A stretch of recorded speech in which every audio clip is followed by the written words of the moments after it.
Magsiawit kayo sa Panginoon, buong sandaigdigan.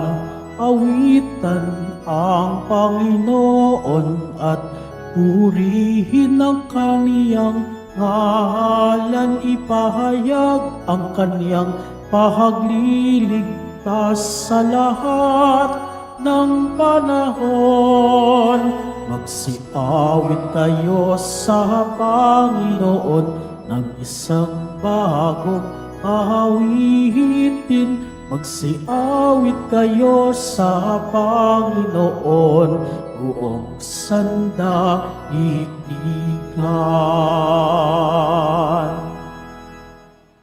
Sa ngala ng Ama at ang Anak at ang Espiritu Santo. Amen. Ang pagpapala ng ating Panginoong Hesukristo, ang pag-ibig ng Diyos Ama, at ang pakikipagkaisa ng Espiritu Santo, naway sumainyong lahat. At sumaiyo rin. Mga kapatid, tinipon tayo bilang kaanib ng angkan ng Diyos. Kaya dumulog tayo sa mawaing Panginoon na nagpapatawad ng lubos. Sinugong tagapagpagaling sa mga nagsisisi, Panginoon, kaawaan mo kami. Panginoon, kaawaan mo kami.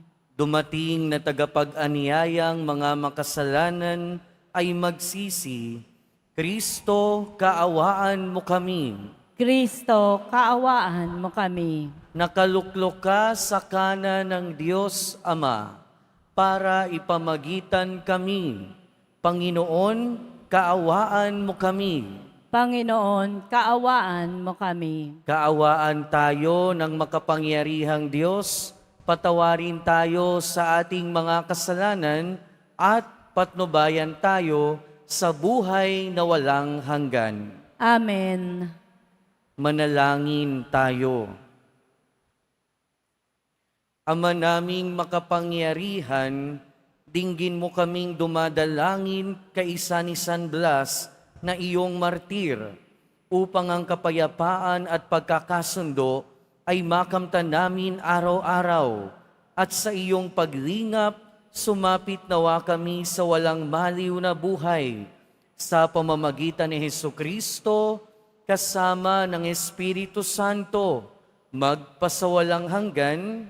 Amen. Magsiupo muna po tayong lahat. Pagbasa mula sa sulat sa mga Hebreo. Mga kapatid, magpapatuloy pa ba ako? Kulang ang panahon para isalaysay ko ang tungkol kina Gideon, Barak, Samson, Hepte, David, Samuel, at sa mga propeta. Dahil sa pananalig nila sa Diyos, nakalupig sila ng mga kaharian, gumawa ng matuwid at nagkamit ng mga ipinangako ng Diyos. Nagpatikom sila ng bunganga ng mga leon, pumatay ng nagngangalit na apoy at naligtas sa tabak. Sila'y mahihina, ngunit binigyan ng lakas upang maging magiting sa digmaan. Ano pat napaurong ang hukbo ng dayuhan. Dahil sa pananalig sa Diyos, ibinalik sa mga babae ang kanilang mga patay matapos buhaying muli. May mga tumangging palayain sapagkat pinili nila ang mamatay sa pahirap upang muling buhayin at magtamo ng mas maraming buhay. Mayroon namang nilibak at hinagupit, at mayroon ding nabilanggong gapos ng tanikala. Sila'y pinagbabato, nilagari ng pahati, pinatay sa tabak. Mga balat ng tupa at kambing ang dinaramit nila. Sila'y mga nagdarahop, aping-api at pinagmamalupitan. Hindi marapat sa kanila ang daigdig. Nagpagala-gala sila sa mga ilang at kabundukan. Nagtago sila sa lungga at mga yungib sa lupa. At dahil sa kanilang pananalig sa Diyos, isang kasaysayang di malilimot kailanman ang kanilang iniwan. Ngunit ang pangako ng Diyos ay hindi natupad sa kanilang kapanahunan, sapagkat may lalong mabuting panukala ang Diyos para sa atin. Ang tayo'y makasama nila kapag tinupad na niya ang kaniyang pangako. Ang salita ng Diyos. Salamat sa Diyos. Magpakatatag ang tanang may tiwala sa may kapal. Magpakatatag ang tanang may tiwala sa may kapal. Poon ang pagpapala mo'y iyong ilaan sa mga anak mong may takot na taglay. Kagilagilalas malasin ninuman ang pagkalinga mo sa mga hinirang na nangagtiwala sa iyong pagmamahal. Magpakatatag ang tanang may tiwala sa may kapal. Iyong kinalinga at iningatan mo laban sa adhika ng masamang tao. Dinala sa ligtas na dakong kublihan upang di hamakin ng mga kaaway. Magpakatatag ang tanang may tiwala sa may kapal. Purihin ang poon sa kaniyang pag-ibig na dulot sa akin nang ako'y magipit. Magpakatatag ang tanang may tiwala sa may kapal. Ako ay natakot, labis na nangamba, sa pag-aakalang itinakwil mo na. Ngunit dininig mo yaong aking taghoy, nang ako'y humingi sa'yo ng tulong. Magpakatatag ang tanang may tiwala sa may kapal. Mahalin ang poon ng mga hinirang, ng lahat ng tapat na mga nilalang. Ang tapat sa kanya ay iniingatan, ngunit ang palaloy pinarurusahan. Magpakatatag ang tanang may tiwala sa may kapal. Magsitayo na po tayong lahat.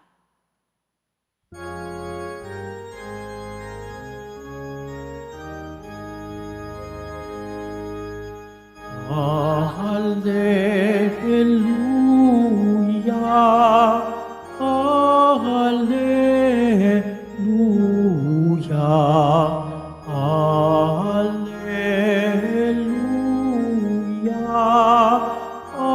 Hallelujah.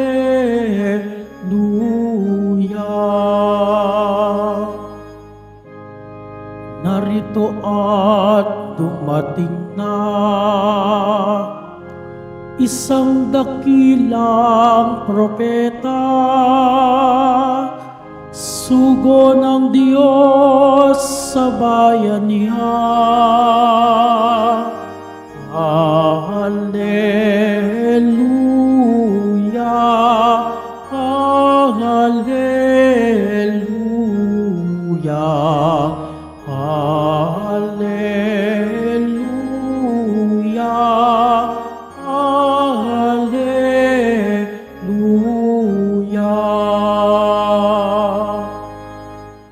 Sumainyo ang Panginoon. Ang mabuting balita ng Panginoon ayon kay San Marcos. Papuri sa iyo, Panginoon.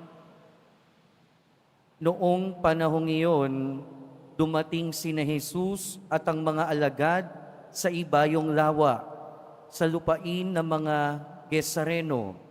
Pagkababa ni Jesus sa bangka, siya'y sinalubong ng isang lalaking galing sa libingan. Ang lalaking ito'y inaalihan ng masamang espiritu at sa libingan naninirahan. Hindi siya maigapos ng matagal kahit tanikala ang gamitin.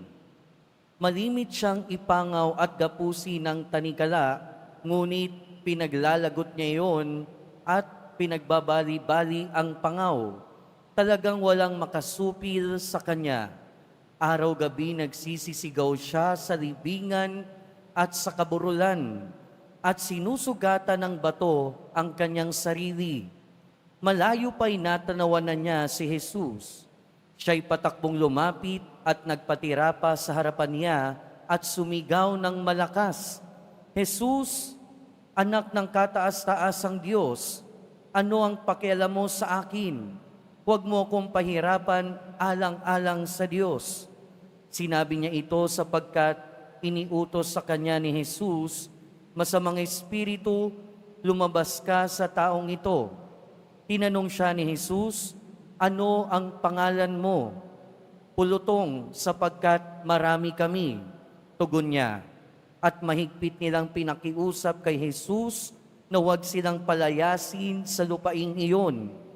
Doon naman sa libis ng bundok ay may malaking kawan ng mga baboy na nanginginain.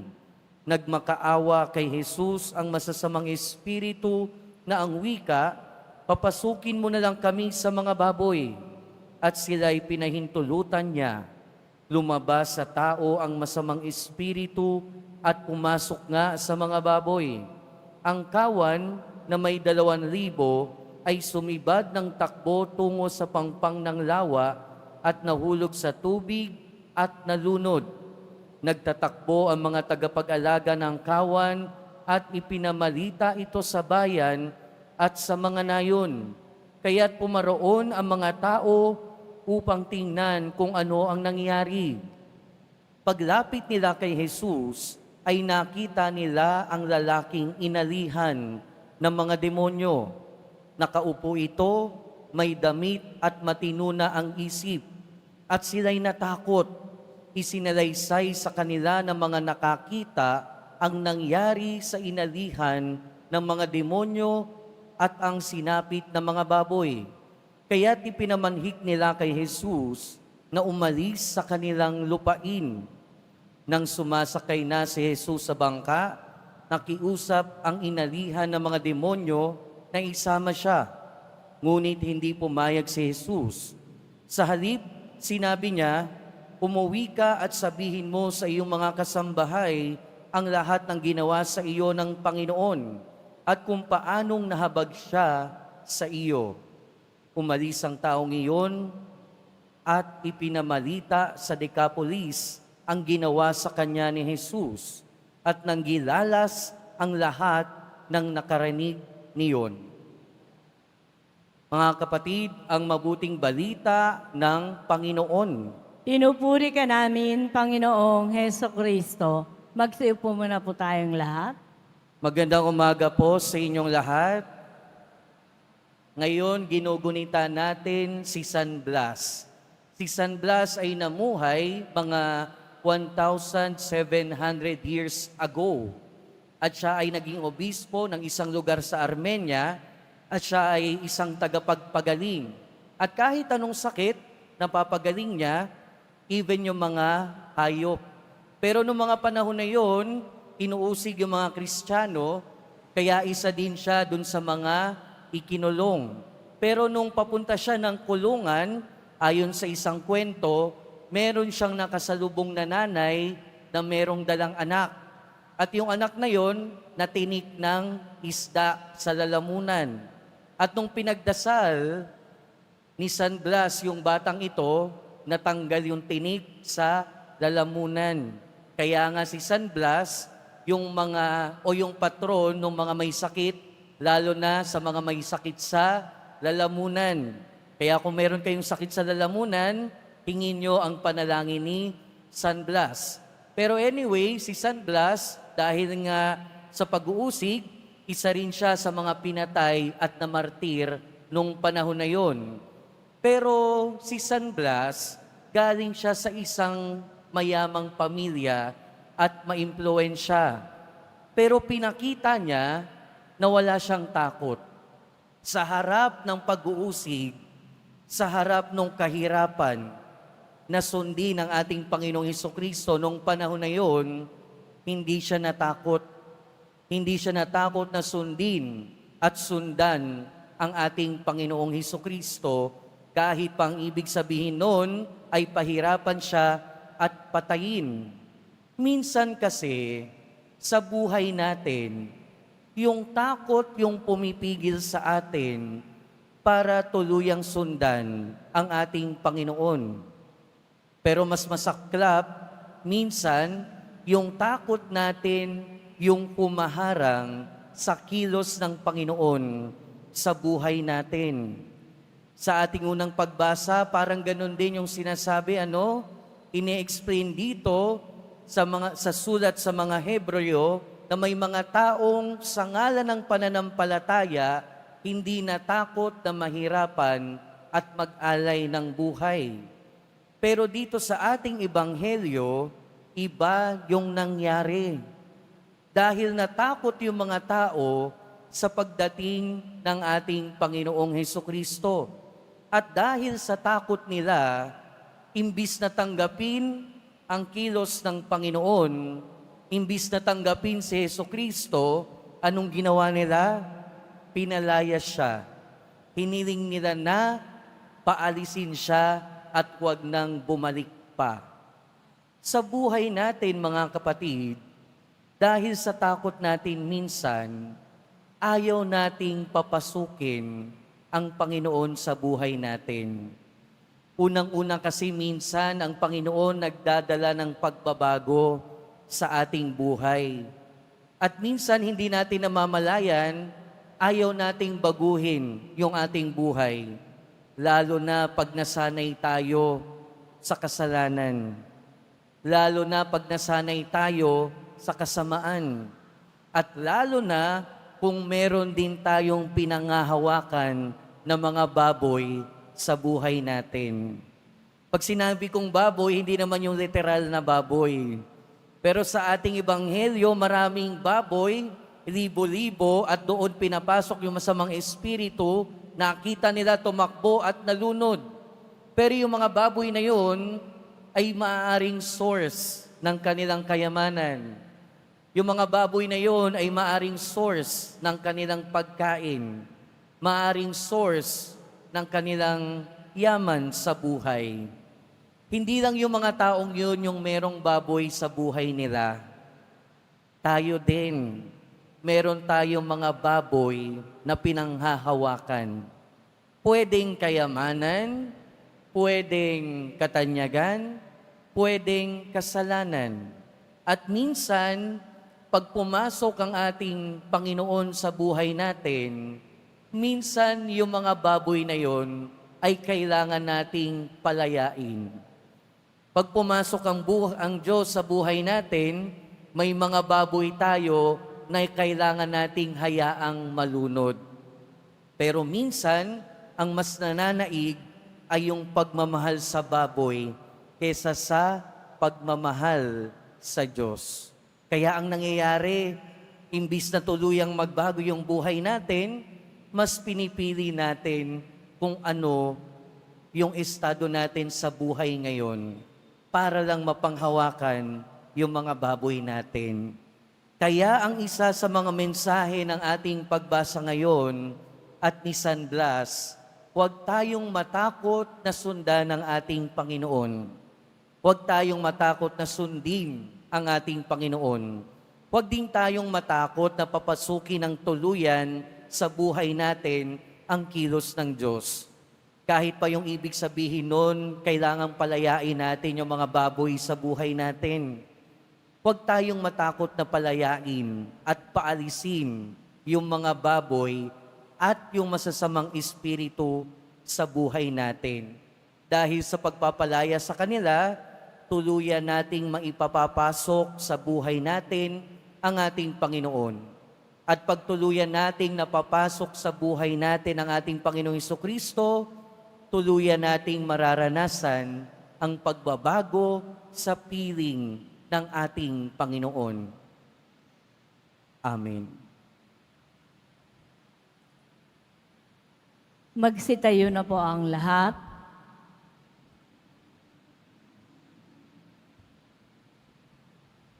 Minamahal kong mga kapatid, natitipon kay Kristo na lumulupig sa kasamaan, ilapit sa Ama ng may pananalig ang ating mga panalangin. Sa bawat panalangin ang ating itutugon, kataas-taas ang Diyos, ipag-adya mo kami. Kataas-taas ang Diyos, ipag-adya mo kami. Ang Santo Papa, ang mga obispo, mga pari at mga diakono, naway matulungan tayong manatiling matatag sa ating pananampalataya. Panalangin tayo. Kataas-taas ang Diyos, ipag-adya mo kami. Ang mga Kristiyanong mananampalataya, naway magkaroon ng tapang na pagsalita ng may katatagan sa ngalan ni Jesucristo. Panalangin tayo. Kataas-taas ang Diyos, ipag-adya mo kami. Ang mga naging manhid na sa pagkakasala, naway hipuin ng Espiritu ng Diyos upang magsisi at magbago sila ng pamumuhay. Manalangin tayo. Kataas-taas ang Diyos, ipag-adya mo kami. Ang mga naghihinanakit dahil sa hirap at pagdurusa, naway maalalayan natin ng walang pag-aalinlangan. Manalangin tayo. Kataas-taas ang Diyos, ipag-adya mo kami. Ang ating mga mahal na yumao, naway makauwi ng matiwasay sa kalipunan ng mga banal kay Kristo. Manalangin tayo. Kataas-taas ang Diyos, ipag-adya mo kami. Sa ilang sandali ng katahimikan, ating ipanalangin ang iba pang mga pangangailangan ng ating pamayanan. Gayon din ang mga intensyon na inialay sa ating misa sa araw na ito. At isama rin natin ang ating mga pansariling kahilingan. Manalangin tayo.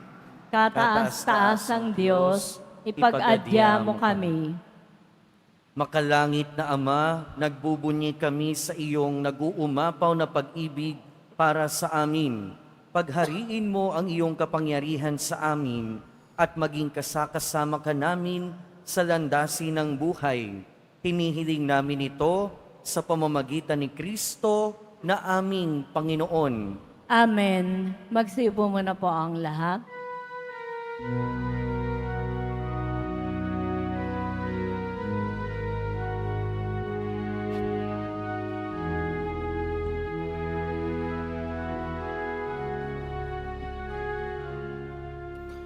Ang maihahandog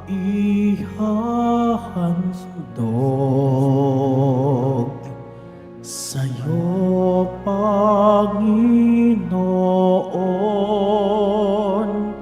ay tinapay at alak mula sa aming kamay. Sa iyong kabutihan, aming iaalay ang tinapay at alak sa gisag ng aming buhay. Magsitayo na po ang lahat. Manalangin kayo mga kapatid upang ang paghahain natin ay kalugdan ng Diyos amang makapangyarihan. Tanggapin nawa ng Panginoon itong paghahain sa iyong mga kamay, sa kapurihan niya at karangalan sa ating kapakinabangan at sa buong sambayanan niyang banal. Ama naming lumikha, pakabanalin mo at basbasan ang mga alay na nakahanda upang paalabi nito ang aming diwa sa ningas ng pag-ibig mo na nagdulot ng tagumpay sa pagpapakasakit ni San Blas sa pamamagitan ni Jesucristo kasama ng Espiritu Santo magpasawalang hanggan. Amen. Sumainyo ang Panginoon. At sumairi. Itaas sa Diyos ang inyong puso at diwa. Itinaas na namin sa Panginoon. Pasalamatan natin ang Panginoong ating Diyos. Marapat na siya ay pasalamatan. Ama naming makapangyarihan, tunay ngang marapat na ikaw ay aming pasalamatan. Ngayong aming kagalakan na si San Blas ay parangalan. Siya'y kapanalig naming may paninindigan na ikaw ay pahayag kahit siya'y mamatay, sapagkat minarapat mong kanyang matularan ang iyong anak na naghain ng sariling buhay. Tulad ng naganap sa iyong anak, ang dugo ng mga martir ay dumanak, hindi dahil sa katatagang likas, kundi dahil sa iyong bigay na lakas. Kaya kaisa ng mga anghel na nagsisiawit ng papuri sa iyo, nang walang humpay sa kalangitan, kami nagbubunyi sa iyong kadakilaan. Santo, Santo, Santo, Panginoong Diyos ng mga hukbo, napupuno ang langit at lupa ng kadakilaan mo. O sana sa kaitaasan, pinagpala ang naparirito sa ngalan ng Panginoon. O sana sa kaitaasan, magsilod po ang lahat. Ama naming banal, ikaw ang bukal ng tanang kabanalan. Kaya't sa pamamagitan ng iyong Espiritu, gawin mong banal ang kaloob na ito upang para sa amin maging katawan at dugo ng aming Panginoong Hesukristo. Bago niya pinagtiis ang kusang loob na maging handog, hinawakan niya ang tinapay, pinasalamatan kaniya, pinaghati-hati niya iyon, iniabot sa kanyang mga alagad at sinabi, "Tanggapin ninyong lahat ito at kanin. Ito ang aking katawan na ihahandog para sa inyo."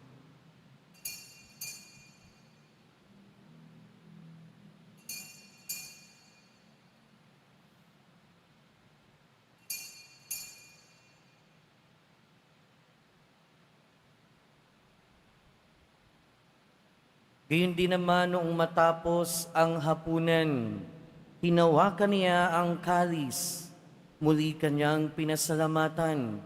Iniabot niya ang kalis sa kanyang mga alagad at sinabi, "Tanggapin ninyong lahat ito at inumin.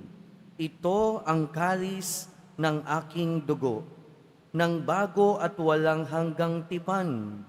Ang aking dugo na ibubuhos para sa inyo at para sa lahat, sa ikapagpapatawad ng mga kasalanan. Gawin ninyo ito sa pag-alala sa akin."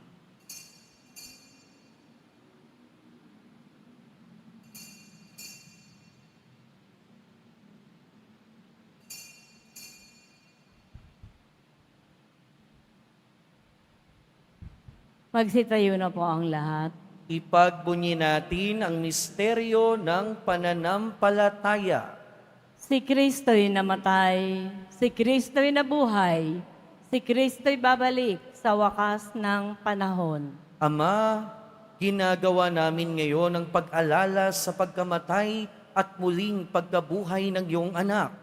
Kaya tiniaalay namin sa iyo ang tinapay na nagbibigay buhay at ang kalis na nagkakaloob ng kaligtasan. Kami nagpapasalamat dahil kami iyong minarapat na tumayo sa harap mo para maglingkod sa iyo. Isinasamo namin kaming magsasalo-salo sa katawan at dugo ni Kristo ay mabuklod sa pagkakaisa sa pamamagitan ng Espiritu Santo. Ama, lingapin mo ang iyong simbahang laganap sa buong daigdig. Puspusin mo kami sa pag-ibig, kaisa ni Francisco na aming Santo Papa, at ni Jose na aming Obispo at ng Tanang Kaparian. Alalahanin mo rin ang mga kapatid naming nahimlay, nang may pag-asang sila'y muling mabubuhay, gayon din ang lahat ng mga pumanaw. Kaawaan mo sila at patuloyin sa iyong kaliwanagan. Kaawaan mo at pagindapating kaming lahat na makasalo sa iyong buhay na walang wakas. Kaisa ng mahal na Birheng Maria na Ina ng Diyos, ng kabiyak ng puso niya si San Jose, kaisa ng mga apostol ni San Juan Bautista, San Blas, at ng lahat ng mga banal na namuhay dito sa daigdig ng kalugod-lugod sa iyo, maipagdiwang nawa namin ang pagpupuri sa ikararangal mo sa pamamagitan ng iyong anak na aming Panginoong Heso Kristo. Sa pamamagitan ni Kristo, kasama niya at sa Kaniya, ang lahat ng parangal at papuri ay sa iyo, Diyos Amang makapangyarihan, kasama ng Espiritu Santo, magpasawalang hanggan. Amen.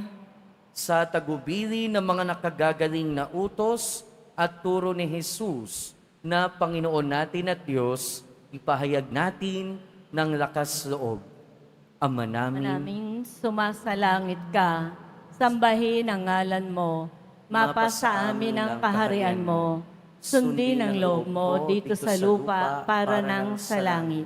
Bigyan mo kami ngayon ng aming kakanin sa araw-araw, at patawarin mo kami sa aming mga sala, para ng pagpapatawad namin sa nagkakasala sa amin.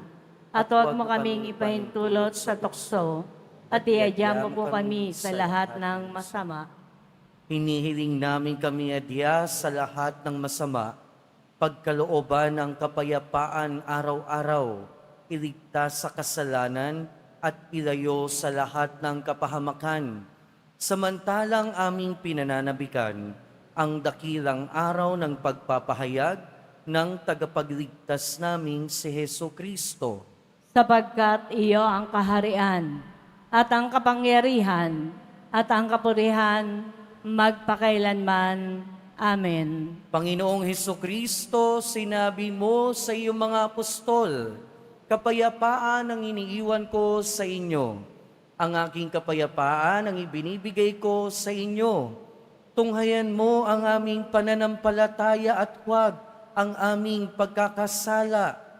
Pagkalooban mo kami ng kapayapaan at pagkakaisa ayon sa iyong kalooban, kasama ng Espiritu Santo, magpasawalang hanggan.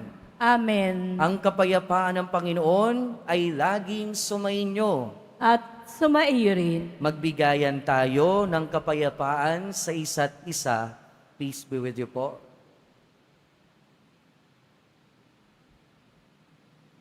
Kordero ng Diyos na nag-aalis ng mga kasalanan ng sanlibutan, maawa ka sa amin.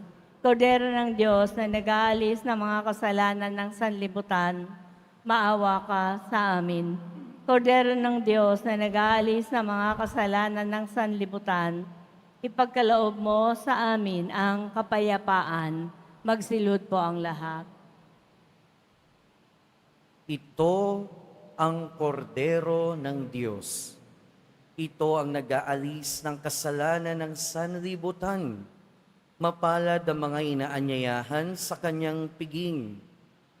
Panginoon, hindi ako karapat-dapat na magpatuloy sa iyo, ngunit sa isang salita mo lamang ay gagaling na ako.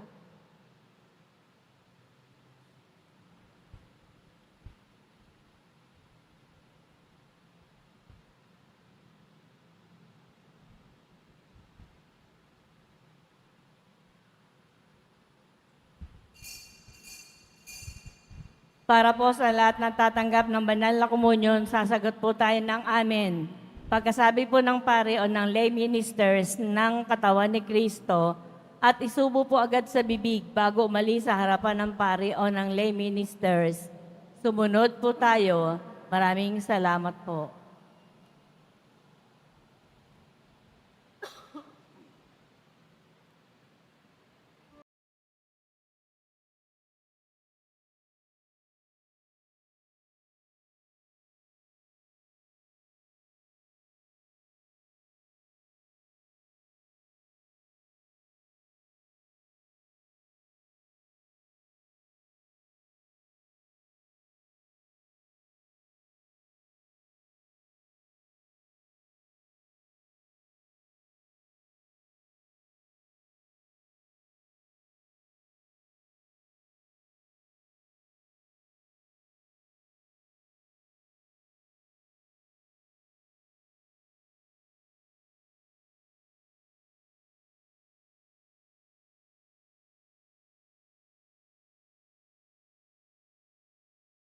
Kayo na po ang lahat. Manalangin tayo. Ama naming mapagmahal, ang tinanggap naming banal na pakikinabang ay makapagdulot nawa sa amin ng katatagan na nagkaloob ng katapatan sa paglilingkod at tagumpay sa pagtitiis ng pagsubok sa iyong martir na si San Blas sa pamamagitan ni Jesucristo kasama ng Espiritu Santo magpasawalang hanggan. Amen. Mga kapatid, ngayong kapistahan ni San Blas, kaugalian na isagawa ang pagbabasbas ng lalamunan at ang panalangin para sa lunas ng kagalingan. Igagawad po natin ngayon ang pangkalahatang tanda ng pagbabasbas. Atin ngayong dasalin ang panalangin ng pagbabasbas. Sa tulong ni San Blas, obispo at martir, iadya nawa kayo ng Diyos sa mga sakit sa lalamunan at sa iba pang mga karamdaman, sa ngalan ng Ama at ng Anak at ng Espiritu Santo. Amen. Sumainyo ang Panginoon. At sumaiyo rin. Mahal na poong Jesus Nazareno, inihayag mo sa pamamagitan ng krus ang walang maliw na pag-ibig ng Diyos sa sangkatauhan. Pakinggan mo ang kahilingan, lalo na para sa mga nangangailangan ng iyong tulong at awa. Makamtanawa namin ang iyong kasagutan na may utang na loob na tinatanaw. Basbasan din po ninyo itong mga imahen at dasalan upang lalo kaming manalangin at magtiwala. Sa pamamagitan ng bendisyon na ito, naway lalo kaming maging mapaglingkod, masunurin at tapat sa iyo na aming maluwalhating Panginoon, magpasawalang hanggan. Amen. At pagpalain kayo na makapangyarihan at mahabaging Diyos, Ama, Anak, at Espiritu Santo. Amen. Humayo kayong taglayang kapayapaan ng Poong Jesus Nazareno. Salamat sa Diyos.